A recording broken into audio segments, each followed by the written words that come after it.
បងប្អូនថ្ងៃហ្នឹងអើយមុខម្ហូបងាយឆាផ្កាស្ពៃបងប្អូនចាតែឆាផ្កាស្ពៃបើសិនជាយើងអត់ចេះឆាទេពេលប្រយខ្លាំងពេកអត់សូវឆ្ងាញ់បងប្អូនប្រហែលឆ្ងល់ហើយមែនពេលនេះខ្ញុំឆាឲ្យជួយចិត្តឲ្យធ្វើម្ហូបលក្ខណៈគេហៅថាច្រាំសាច់ច្រាំអីចឹងកាលមុខម្ហូបមួយមុខនេះនាងខ្ញុំធ្វើហ្នឹងគឺធ្វើតាំងពីអ្នកម្ដាយរបស់នាងខ្ញុំគាត់នៅជាមួយនឹងខ្ញុំឥឡូវគាត់ចាក់ចេញហើយហើយពេលចឹងទៅពេលធ្វើម្ហូបគឺនាងខ្ញុំភិកច្រើនច្រាំសាច់ចឹងទៅបានគាត់ភាសាកើត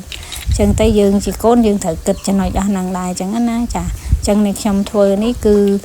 ឆាផ្កាស្ពៃរបស់យើងអាចជំនាន់ផ្កាស្ពៃរៀងធូរថ្លៃច្រើនហើយល្អផ្កាស្ពៃបោះអ្នកក្នុងតំបន់ទេបងប្អូនចឹងឆាមានអីពិបាកទេបងប្អូនងាយដាក់តែខ្ទះឲ្យរៀងក្តៅតិចមកចាំយើងដាក់ប្រេងអូលីវនេះខ្ញុំប្រើប្រេងអូលីវ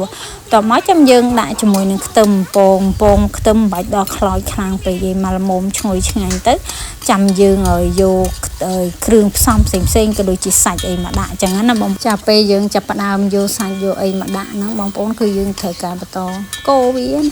យាយទៅមិនពិបាកទេបងប្អូននេះឆានិយាយទៅក្មេងក៏គាត់ភិកច្រើនចេះដែរចឹងណាចាប៉ុន្តែពេលខ្លះឆា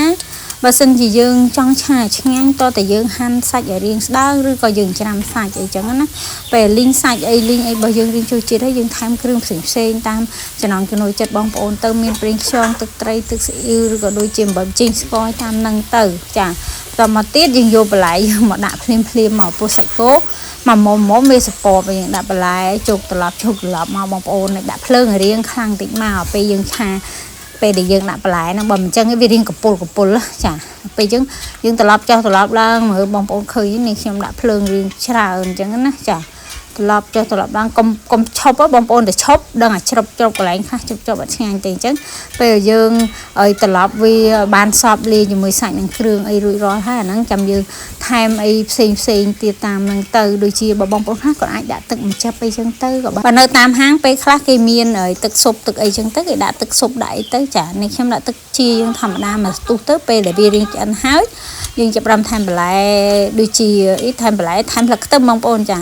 ហើយត្រឡប់ចុះត្រឡប់ឡើងមកបានហើយមិនពិបាកទេងាយធ្វើបងប្អូនអើយចាណាតែអីណាតែយើងខ្ជិលធ្វើក៏ប៉ុន្តែបងប្អូនម្ហូបបើយើងធ្វើញ៉ាំខ្លួនឯងយើងចំណាយលុយ5000បើសម្រាប់ម្នាក់គឺសឹងហូបមួយថ្ងៃអីតែបើថាយើងទិញគេវិញ5000ពេលខ្លះរសជាតិវាអត់ត្រូវមាត់ទៀតនេះខ្ញុំភ័យច្រើនគឺ 99.99 ហើយគឺធ្វើហូបខ្លួនឯងចាចឹងវីដេអូថ្ងៃហ្នឹងអត់មានអីច្រើនទេបើសិនបងប្អូនចង់ដឹងឲ្យពីនាងខ្ញុំទៀតអាចចូលទៅកាន់ page ហើយនាងខ្ញុំមកនេះគឺចង់បង្ហាញ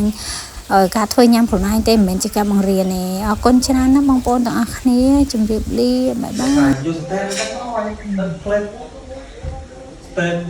សួស្តីបងប្អូនទាំងអស់គ្នាហ្នឹងហើយឥឡូវឆាផ្កាខាត់ណារួចរាល់ហើយបូកងាយ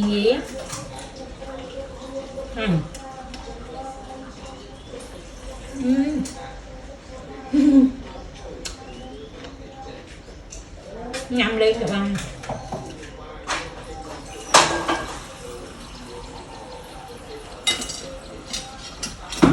ចឹងវីដេអូហ្នឹងថ្ងៃហ្នឹងមានប៉ុណ្ណឹងអរគុណច្រើនបាយបាយមកចុះ